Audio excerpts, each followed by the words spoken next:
ಪೂಜಿಸಲಿಲ್ಲ.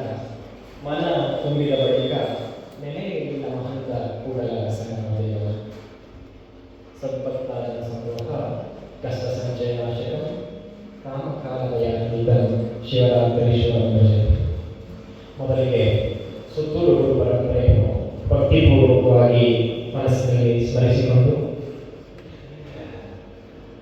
ಶರಣ ಸಾಹಿತ್ಯ ಪರಿಷತ್ತಿನ ಸಂಸ್ಥಾಪಕರಾದ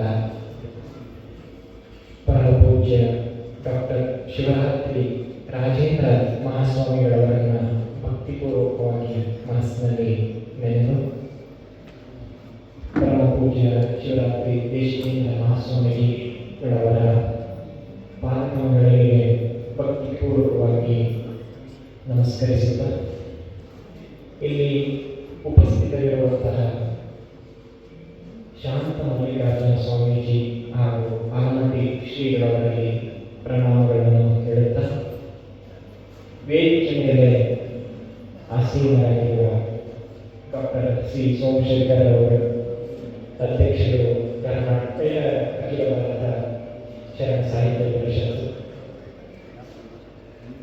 ಶ್ರೀ ಎಂ ಸ್ವಾಮಿ ಅವರು ಚಾಮುಂಡಿ ಅಧ್ಯಕ್ಷರು, ಹಾಗೂ ಬಿ ಕೆ ರವಿಕುಮಾರ್ ಅವರು ಅಧ್ಯಕ್ಷರು ಜಿಲ್ಲಾ ಶರಣ ಸಾಹಿತ್ಯ ಪರಿಷತ್ತು ಚಾಮರಾಜನಗರ, ಇವರಲ್ಲಿ ವಂದಿಸುತ್ತಾ, ಇವತ್ತು ಬೆಳಗಿನ ಬೆಟ್ಟದಲ್ಲಿ ಈ ಸುಂದರವಾದ ವಾತಾವರಣದಲ್ಲಿ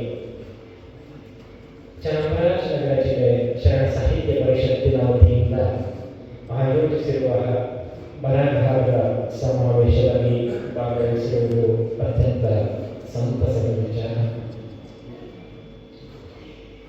ಇದು ಹೇಳಬೇಕು ಅಂದರೆ ಇದು ಬಯಸದೇ ಬಂದ ಭಾಗ್ಯ ನನಗೆ. ಯಾಕೆಂದರೆ ಪರಮ ಪೂಜ್ಯ ಶ್ರೀಗಳವರೇ ಆಗಮಿಸಬೇಕಾಗಿತ್ತು. ಅನಿವಾರ್ಯ ಕಾರ್ಯ ನಿಮಿತ್ತ ಅವರು ಬೇರೊಂದು ಕಾರ್ಯಕ್ರಮದಲ್ಲಿ ಪಾಲ್ಗೊಳ್ಳಬೇಕಾಗಿರುವ ಉದ್ದೇಶ ಇದ್ದರಿಂದ ಈ ಒಂದು ಭಾಗ್ಯ ನನಗೆ ದೊರಕಿದ್ದು ಅತ್ಯಂತ ಸಂತಸವನ್ನು ಮಾಡಿದೆ. ಬರಗಾಲದ ಸಮಾವೇಶ ಇದು ಬಹಳ ಒಂದು ಉತ್ತಮವಾದ ವಿಚಾರ. ಒಂದು ಉತ್ತಮವಾದ ವಿಚಾರ ಜೊತೆಗೆ ಬಹಳ ಉತ್ತಮವಾದ ಉದ್ದೇಶ ಕೂಡ ಹೇಳಿದ್ರೆ ತಪ್ಪಾಗಲಿಕ್ಕಿಲ್ಲ. ಇದೊಂದು ಕಾರ್ಯಕ್ರಮ ಆಯೋಜನೆ ಆಗಿರ್ತಕ್ಕಂಥದ್ದು ಬಹಳ ಔಚಿತ್ಯಪೂರ್ಣವಾಗಿರ್ತಕ್ಕಂಥದ್ದು. ಸಾಮಾನ್ಯವಾಗಿ ಈ ಬರಹಗಾರ ಅಂತಂದ್ರೆ ಯಾರು? ಬರಹಗಾರ ಅಂದರೆ ಕೇವಲ ಪುಸ್ತಕಗಳನ್ನು ಬರೆಯುವುದಲ್ಲ, ಸಮಾಜವನ್ನು ಗಮನಿಸುವವರು ಒಬ್ಬ ಬರಹಗಾರ. ಸಮಾಜದ ನೋವನ್ನು ಅರ್ಥ ಮಾಡಿಕೊಳ್ಳುವವರು ಒಬ್ಬ ಬರಹಗಾರ. ಜನರ ಮನಸ್ಸಿನ ಮಾತನ್ನು ಕೇಳುವವನು ಒಬ್ಬ ಬರಹಗಾರ. ಸತ್ಯವನ್ನ ಹೇಳಲು ಧೈರ್ಯ ಮಾಡುವವನು ಒಬ್ಬ ಬರಹಗಾರ. ಒಬ್ಬ ಬರಹಗಾರನ ಕೈಯಲ್ಲಿ ಕೇವಲ ಅದು ಲೇಖನಿಯನ್ನ ಬರೆಯುವುದನ್ನು, ಅದು ಕೇವಲ ಲೇಖನ ಅಲ್ಲ, ಅದೊಂದು ಸಮಾಜವನ್ನು ಬದಲಾಯಿಸಬಹುದಾದಂತಹ ಒಂದು ವಿಚಾರ ಕೂಡ ಆ ಬರಹ. ಒಂದು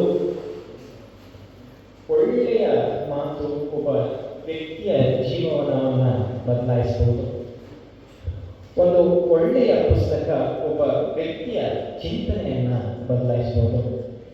ಒಂದು ಒಳ್ಳೆಯ ಸಾಹಿತ್ಯ ಕೃತಿ ಒಂದು ಪೀಳಿಗೆಯ ದಿಕ್ಕನ್ನೇ ಬದಲಿಸಬಹುದು. ಅಂತಹ ಒಂದು ಶಕ್ತಿ ಬರವಣಿಗೆಗೆ ಇದೆ. ಇಂಗ್ಲಿಷ್ನಲ್ಲಿ ಒಂದು ಮಾತಿದೆ, A writer doesn't always right words, A writer plants seeds ಅಂತ. ಬರಹಗಾರ ಕೇವಲ ಪದಗಳನ್ನು ಬರೆಯುವುದಲ್ಲ, ಆಲೋಚನೆಯ ಬೀಜವನ್ನು ಬಿತ್ತುತ್ತಾನೆ ಬರಹಗಾರ. ಆ ಬೀಜ ಯಾವತ್ತಾದರೂ ಆ ಬೀಜದ ಮೊಳಕೆ ಒಡೆಯಬಲ್ಲದು. ನಾಳೆ ಅದು ಮರವಾಗಬಹುದು,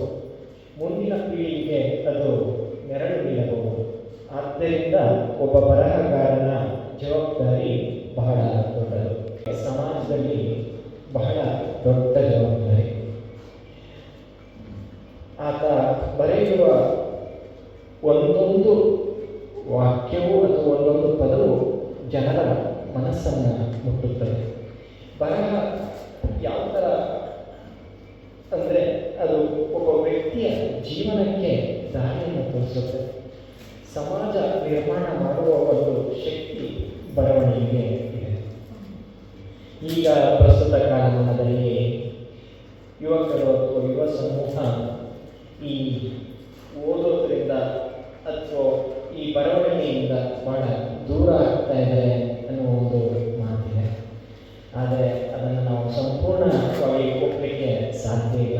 ಯಾಕೆಂದರೆ ಯುವಕರಿಗೆ ಒಂದು ಒಳ್ಳೆಯ ಸಾಹಿತ್ಯವನ್ನು ಅವರ ಮನಮುಟ್ಟುವಂತೆ ಅವರ ಆಸಕ್ತಿಗೆ ತಕ್ಕ ರೀತಿಯಲ್ಲಿ ತಲುಪಿಸುವಂತಹ ಕೆಲಸ ಆಗಬೇಕಾಗಿದೆ. ಸಾಹಿತ್ಯವನ್ನು ಒಳ್ಳೆಯ ವಿಚಾರಗಳನ್ನು ಪರಿಣಾಮಕಾರಿಯಾಗಿ ಅವರ ಮನಸ್ಸಿನಲ್ಲಿ ಬಿತ್ತರಿಸಬೇಕಾಗಿದೆ. ಈಗ ನಾವು ನೋಡ್ತೀವಿ ಸಾಮಾಜಿಕ ಜಾಲತಾಣಗಳಲ್ಲಿ ವಿಡಿಯೋಗಳ ಮುಖಾಂತರ ಯುವಕರನ್ನ ನಾವು ಅದರಲ್ಲಿ ಹೆಚ್ಚು ಸಮಯವನ್ನು ಅದರಲ್ಲಿ ತೊಡಗಿರ್ತಾರೆ. ಆದ್ದರಿಂದ ನಾವು ಅದರ ಮೂಲಕವೇ ಒಳ್ಳೆಯ ವಿಚಾರ ಸದ್ವಿಚಾರಗಳನ್ನು ಅವರ ಮನಸ್ಸಿಗೆ ಬಿತ್ತುವಂತಹ ಕಾರ್ಯವನ್ನು ಮಾಡಬೇಕಾಗಿದೆ. ಮೌಲ್ಯಗಳನ್ನು ನಾವು ಅವರಿಗೆ ತುಂಬಬೇಕಾಗಿದೆ, ಕಲಿಸಬೇಕಾಗಿದೆ. ಆ ಮೌಲ್ಯಗಳನ್ನು ಬದಲಾಯಿಸಬೇಕಾಗಿಲ್ಲ. ನಾವು ಮೌಲ್ಯಗಳನ್ನು ತಿಳಿಸುವಂತಹ ರೀತಿ ಅಥವಾ ಮಾಧ್ಯಮಗಳನ್ನು ಬದಲಾಯಿಸಬೇಕು. ಈಗ words have power. They can inspire, they can heal, they can teach and they can transform ಅಂತ ಹೇಳ್ತಾರೆ. ಅಂದರೆ ಪದಗಳಿಗೆ ಮತ್ತು ಶಬ್ದಗಳಿಗೆ ಬಹಳ ಶಕ್ತಿ ಇದೆ. ಅವು ಪ್ರೇರೇಪಿಸಬಲ್ಲವು, ಗುಣಪಡಿಸಬಲ್ಲವು ಮತ್ತು ಕಲಿಸಬಲ್ಲವು ಮತ್ತು ಪರಿವರ್ತಿಸಬಲ್ಲವು ಒಬ್ಬ ವ್ಯಕ್ತಿಯನ್ನು. ಇಂದು ಆ ಒಂದು ಕೆಲಸವನ್ನು ಎಲ್ಲರೂ ಕೈ ಜೋಡಿಸಿ ಮಾಡಿ ಇನ್ನೂ ಹೆಚ್ಚು ಯುವಜನ ಸಮೂಹವನ್ನು ಸಾಹಿತ್ಯದ ಕಡೆಗೆ ಆಕರ್ಷಿಸುವಂತಹ ಕೆಲಸ ಎಲ್ಲರೂ ಮಾಡಬೇಕಾಗಿದೆ. ಸಾಹಿತ್ಯಕ್ಕೂ ಮತ್ತು ಬಹಳ ಅದು ಬಹಳ ಆ ಸಂದರ್ಭ ಕೂಡಿ ಬಂದಿರತಕ್ಕಂಥದ್ದು ಸಂತಸದ ವಿಚಾರ. ಪ್ರಕೃತಿ ಹಾಗೂ ಸಾಹಿತ್ಯದ ನಡುವೆ ಇರ್ತಕ್ಕಂಥ ಒಂದು ಪರಿಸರದಲ್ಲಿ ನಾವಿವತ್ತು ಸಮಾವೇಶಗೊಂಡಿದ್ದೇವೆ. ಈ ಬಿಳಿಗಿರಿರಂಗನ ಬೆಟ್ಟದ ಪ್ರಕೃತಿ ಸೌಂದರ್ಯ ಬಹಳಷ್ಟು ಇದೆ. ಅದೇ ರೀತಿ ಒಂದು ಶಾಂತವಾದ ಪರಿಸರದಲ್ಲಿ ಕೂಡ ನಾವೆಲ್ಲ ಇದ್ದೀವಿ. ಪ್ರಕೃತಿ ಮತ್ತು ಸಾಹಿತ್ಯಕ್ಕೂ ಇದು ಒಂದು ವಿಶೇಷ ಸಂಬಂಧ. ಪ್ರಕೃತಿ ನೋಡಿದಾಗ ಮನಸ್ಸು ಬಹಳ ಮೃದುವಾಗುತ್ತೆ. ಮನಸ್ಸು ಮೃದುವಾದಾಗ ಒಂದು ಒಳ್ಳೆಯ ಚಿಂತನೆಗೆ ಅದು ಅವಕಾಶ ಮಾಡಿಕೊಡುತ್ತೆ. ಆ ಚಿಂತನೆ ಬರವಣಿಗೆ ಮೂಲಕ ಸಾವಿರಾರು ಜನರ ಮನ ಮುಟ್ಟುತ್ತದೆ. ಹೀಗಾಗಿ ಈ ಸುಂದರ ಪರಿಸರದಲ್ಲಿ ನಡೆಯುತ್ತಿರುವ ಈ ಬರಹಗಾರರ ಸಮಾವೇಶ ಇನ್ನೂ ಅರ್ಥಪೂರ್ಣವಾಗಿದೆ ಅಂತ ಭಾವಿಸ್ತೇನೆ. ಸುಮಾರು 200-250 ವರ್ಷಗಳ ಹಿಂದೆ, ಬಹಳ ಹಿಂದೆ, ಜಪಾನ್ನಲ್ಲಿ ಎರಡು ರಾಜ್ಯಗಳ ಮಧ್ಯೆ ಒಂದು ಯುದ್ಧ ಘೋಷಣೆಯಾಗಿತ್ತು. ಆ ಯುದ್ಧ ಘೋಷಣೆ ಆದ ನಂತರ ಸಾಮಾನ್ಯವಾಗಿ ನಾವು ಗಮನಿಸ್ತೇವೆ, ಯಾವುದೇ ಒಂದು ಯುದ್ಧವನ್ನು ಘೋಷಣೆ ಆದಾಗ ಅದನ್ನು ನೂರಾರು ರೀತಿಯಲ್ಲಿ ಅಳೆಯುವಂತಹ ಕೆಲಸ ಆ ರಾಜ್ಯದವರೇ ಮಾಡ್ಕೋತಾರೆ. ಯುದ್ಧಕ್ಕೆ ಭಾಗವಹಿಸುವುದು ಇಲ್ಲೂ ಕೂಡ ಅದೇ ಸಂದರ್ಭ ಬಂತು. ಒಂದು ದೊಡ್ಡ ರಾಜ್ಯ ಮತ್ತೊಂದು ಚಿಕ್ಕ ರಾಜ್ಯ. ಒಂದು ದೊಡ್ಡ ರಾಜ್ಯ ಚಿಕ್ಕ ರಾಜ್ಯದ ಜೊತೆ ಹೋರಾಡಬೇಕಾದ್ರೆ ಅಥವಾ ಒಂದು ಯುದ್ಧವನ್ನು ನಡೆಸಬೇಕಾದ್ರೆ ದೊಡ್ಡ ರಾಜ್ಯದವರಿಗೆ ಬಹಳ ಧೈರ್ಯ ಜಾಸ್ತಿ. ಅದೇ ರಾಜ್ಯ ಚಿಕ್ಕದಾಗಿರೋದ್ರಿಂದ ಅವರಿಗೆ ಅಷ್ಟು ಧೈರ್ಯ ಇರಲ್ಲ, ಅವರ ಸೇನೆಯೂ ಕೂಡ ಅಷ್ಟು ಬಲಿಷ್ಠವಾಗಿರಲ್ಲ. ಆದ್ದರಿಂದ ಏನಾಗುತ್ತೆ ಅಂದರೆ ಚಿಕ್ಕ ರಾಜ್ಯದವರು ಬಹಳ ಯೋಚನೆಯನ್ನು ಮಾಡ್ತಾ ಇರ್ತಾರೆ.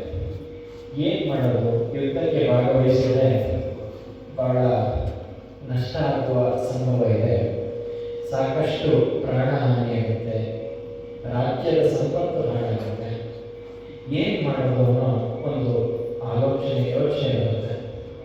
ಆಗ ಸೇನಾಪತಿ ರಾಜನ ಬಳಿ ಹೋಗ್ತಾನೆ. ಎಲ್ಲ ವಿವರ ಸಮೇತವಾಗಿ ಆತ ರಾಜನಿಗೆ ಮನವರಿಕೆ ಮಾಡೋಕ್ಕೆ ಪ್ರಯತ್ನಿಸ್ತಾನೆ. ಈ ಥರ ಯುದ್ಧವನ್ನು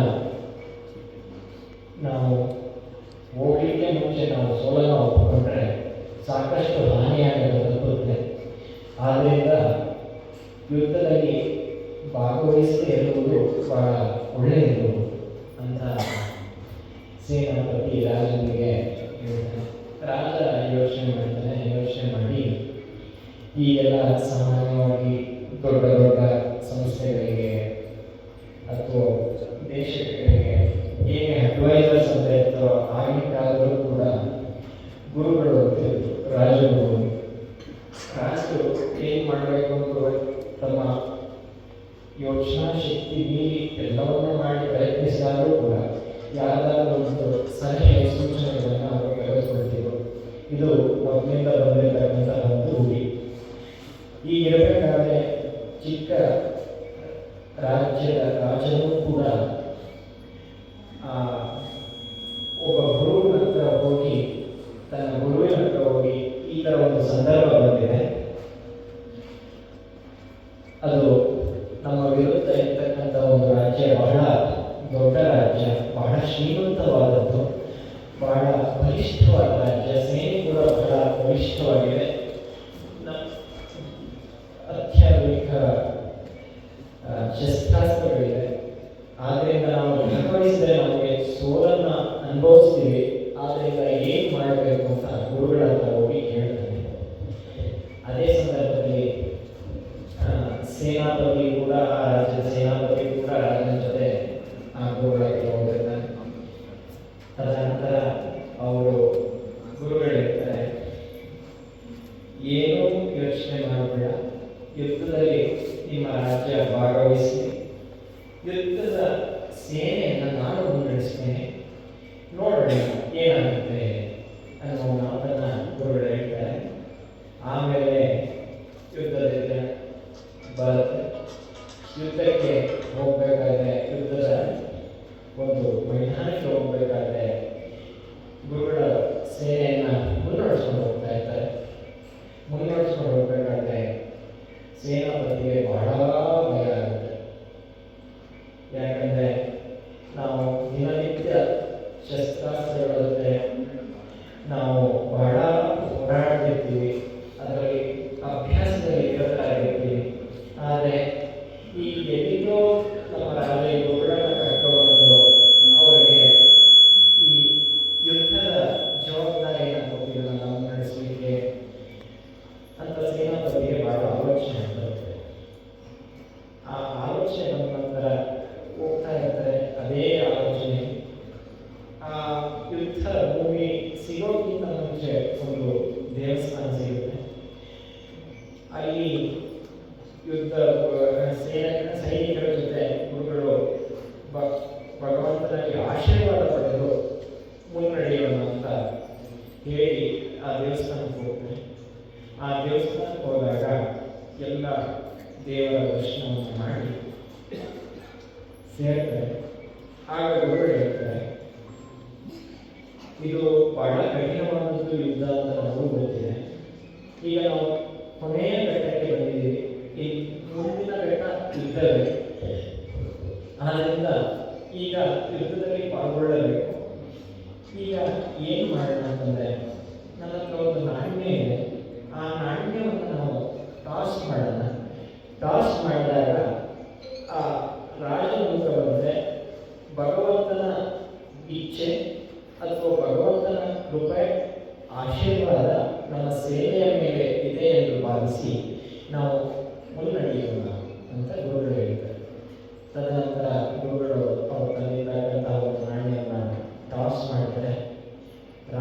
ರಂಗ ಮೇಲ್ಭಾಗವಿತ್ತು. ತದನಂತರ ಎಲ್ಲರೂ ಬಹಳ ಒಂದು ಸಂತೋಷವನ್ನು ಅವ್ರಿಗಾಗತ್ತೆ. ಯುದ್ಧಕ್ಕೆ ಹೋಗೋಕ್ಕಿಂತ ಮುಂಚೆ ಒಂದು ಶುಭ ಸುದ್ದಿ ಭಗವಂತನಿಂದ ಸಿಕ್ಕಿರದೆ ಅಂತ ಭಾವಿಸಿ ಅವರು ಯುದ್ಧಕ್ಕೆ ಹೋಗ್ತಾರೆ. ಸೇನೆ ಚಿಕ್ಕದಾದರೂ ಕೂಡ ಯುದ್ಧದಲ್ಲಿ ಭಾಗವಹಿಸಿ ಒಂದು ದೊಡ್ಡ ರಾಜ್ಯದ ಸೇನೆಯ ಜೊತೆ ಹೊಡೆದಾಡಿ ಅಲ್ಲಿ ಇರ್ತಕ್ಕಂತಹ ಆ ರಾಜ್ಯದ ಸೇನೆಯನ್ನು ಸೋಲಿಸಿ ಈ ಚಿಕ್ಕ ರಾಜ್ಯದ ಸೈನಿಕರು ಯಶಸ್ವಿಗೊಳ್ಳುತ್ತಾರೆ. ಬಹಳ ಸಂತಸ ಆಗುತ್ತಾರೆ.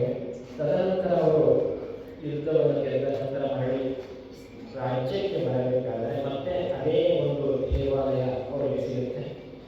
ಗುರುಗಳು ಅಲ್ಲೇ ಮತ್ತೆ ನಿಲ್ಲಿಸ್ತಾರೆ ಸೈನಿಕರನ್ನ ನಿಲ್ಲಿಸಿ ಭಗವಂತನ ಆಶೀರ್ವಾದದಿಂದ ನಾವು ಈ ಯುದ್ಧವನ್ನು ಗೆದ್ದಿದ್ದೇವೆ.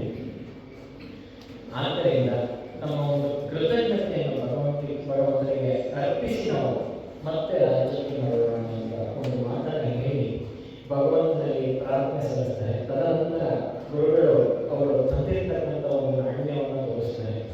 ಅವರು ಏನು ಮಾಡಿರ್ತಾರೆ ಅಂದರೆ ಆ ನಾಣ್ಯದಲ್ಲಿ ಎರಡೂ ಮುಖವು ಕೂಡ ರಾಜನ ಮುಖನೇ ಮುದ್ರಿಸಿರ್ತಾರೆ. ಆ ರೀತಿ ಒಂದು ನಾಣ್ಯವನ್ನು ಅವರು ತಯಾರು ಮಾಡಿಕೊಂಡಿರ್ತಾರೆ. ಅದು ಏನಂದ್ರೆ ಅಲ್ಲಿರ್ತಕ್ಕಂಥ ಸೈನಿಕರಿಗೆ ಅಥವಾ ಸೇನೆಗೆ ಅದು ಒಂದು ಮೋಟಿವೇಶನ್, ಒಂದು ಪ್ರೇರಣೆ, ಒಂದು ಶುಭ ಸೂಚಕವನ್ನು ನೀಡುವಂತಹ ಪ್ರೇರಣೆ ಅದಾಗಿತ್ತು. ಆದ್ದರಿಂದ ಯಾವುದೇ ವ್ಯಕ್ತಿಗಾಗಲಿ ಅಥವಾ ಯಾವುದೇ ಕೆಲಸಕ್ಕಾಗಲಿ ಒಬ್ಬರು ಆದರ್ಶವಾದಂತಹ ಒಬ್ಬರು ಗುರುಗಳಾಗಲಿ ಒಬ್ಬರು ಮಾರ್ಗದರ್ಶಕರಾಗಿ ಬೇಕು. ಅದೇ ರೀತಿ ಇವತ್ತು ನಮ್ಮ ಅಖಿಲ ಭಾರತ ಶರಣ ಸಾಹಿತ್ಯ ಪರಿಷತ್ತಿನ ಅದೇ ಉದ್ದೇಶದಿಂದ ಪರಮ ಪೂಜ್ಯ ರಾಜೇಂದ್ರ ಮಹಾಸ್ವಾಮಿಗಳವರು ಹಾಗೂ ಪರಮ ಪೂಜ್ಯ ಶಿವರಾಜ ದೇಶಿಕೇಂದ್ರ ಮಹಾಸ್ವಾಮೀಜಿಯವರು ಅದೇ ಒಂದು ಗುರುಗಳ ಸ್ಥಾನದಲ್ಲಿ ನಿಂತು ಒಂದು ಮಾರ್ಗದರ್ಶನ ಮಾಡುತ್ತಾ ಸಾಕಷ್ಟು ಕಲೆ ಸಾಹಿತ್ಯ ಇವುಗಳಿಗೆ ಪೋಷಕರಾಗಿ ಪ್ರೋತ್ಸಾಹವನ್ನು ನೀಡುತ್ತಾ ಅದನ್ನು ಬಹಳ ಅತ್ಯಂತ ಕ್ರಿಯಾಶೀಲವಾಗಿ ಕಾರ್ಯನಿರ್ವಹಿಸುತ್ತಾ ಇದ್ದಾರೆ. ಅದರ ಜೊತೆಗೆ ಡಾಕ್ಟರ್ ಸಿ ಸೋಮಶೇಖರ್ ಅವರ ನೇತೃತ್ವದಲ್ಲಿ ಇವತ್ತು ಕೂಡ ಅದು ಬಹಳ ಹೆಚ್ಚು ವೇಗವನ್ನು ಪಡೆದುಕೊಂಡಿದೆ ಅಂದರೆ ತಪ್ಪಾಗಲಿಲ್ಲ. ಬಹಳಷ್ಟು ಅವರ ನಾಯಕತ್ವದಲ್ಲಿ ಸಾಕಷ್ಟು ಸಮಾಜೋನ್ಮುಖ ಕಾರ್ಯಗಳು ನೆರವೇರುತ್ತಾ ಇದೆ, ಸಾಕಷ್ಟು ಅಭಿವೃದ್ಧಿಯನ್ನು ಹೊಂದುತ್ತಾ ಇದೆ ಅಂತ ಹೇಳಿದ್ರೆ ತಪ್ಪಾಗಲಿಕ್ಕಿಲ್ಲ. ಇಲ್ಲಿ ಸಾಕಷ್ಟು ಬರಹಗಳಿದೆ. ನಿಮ್ಮ ಬರಹಗಳು ಪುಸ್ತಕದಲ್ಲಿ ಮಾತ್ರ ಉಳಿಯದೆ ಜನರ ಹೃದಯದಲ್ಲಿ ಉಳಿಯುವಂತಹ ಬರಹಗಳು ನಿಮ್ಮಿಂದಾಗಬೇಕು. ಇಂತಹ ಅರ್ಥಪೂರ್ಣವಾದ ಬರಹಗಳು ಸಾಕಷ್ಟು ಹೊರಬರಬೇಕು. ಕನ್ನಡ ಸಾಹಿತ್ಯ ಇನ್ನಷ್ಟು ಶ್ರೀಮಂತವಾಗಿ ಬೆಳೆದು ಅದರ ಬಳಕೆ ಮನೆ ಮನೆ ತಲುಪುವಂತಾಗಬೇಕು. ಸಮಾಜದಲ್ಲಿ ಪ್ರೀತಿ, ಸಹಬಾಳ್ವೆ, ಸಮಾನತೆ ಮತ್ತು ಮಾನವೀಯತೆ ಇನ್ನಷ್ಟು ಬೆಳೀಲಿ ಅಂತ ಹೇಳಿ ನನ್ನ ಆಶಯವನ್ನು ವ್ಯಕ್ತ ಮಾಡಿ ಪರಮ ಪೂಜ್ಯ ಶ್ರೀಗಳವರು ಈ ಕಾರ್ಯಕ್ರಮಕ್ಕೆ ಆಗಮಿಸಿ ತಮ್ಮೆಲ್ಲರಿಗೂ ಆಶೀರ್ವಾದವನ್ನು ನೀಡಬೇಕಿತ್ತು. ಆದರೆ ಅವರು ಮತ್ತೊಂದು ಕಾರ್ಯಕ್ರಮದಲ್ಲಿ ಭಾಗವಹಿಸಬೇಕಾಗಿ ಬರಕ್ಕೆ ಸಾಧ್ಯ ಆಗಲಿಲ್ಲ. ಆದರೂ ಕೂಡ ಅವರು ಈ ಕಾರ್ಯಕ್ರಮವು ಬಹಳಷ್ಟು ಯಶಸ್ವಿಯಾಗಲಿ ಎಂದು ಹಾರೈಸಿದ್ದಾರೆ. ಆ ವಿಚಾರವನ್ನು ಈ ಸಭೆಗೆ ನಾನು ವ್ಯಕ್ತಪಡಿಸುತ್ತಾ ನನ್ನ ಎರಡು ಮಾತಿಗೆ ವಿರಮಿಸುತ್ತೇನೆ.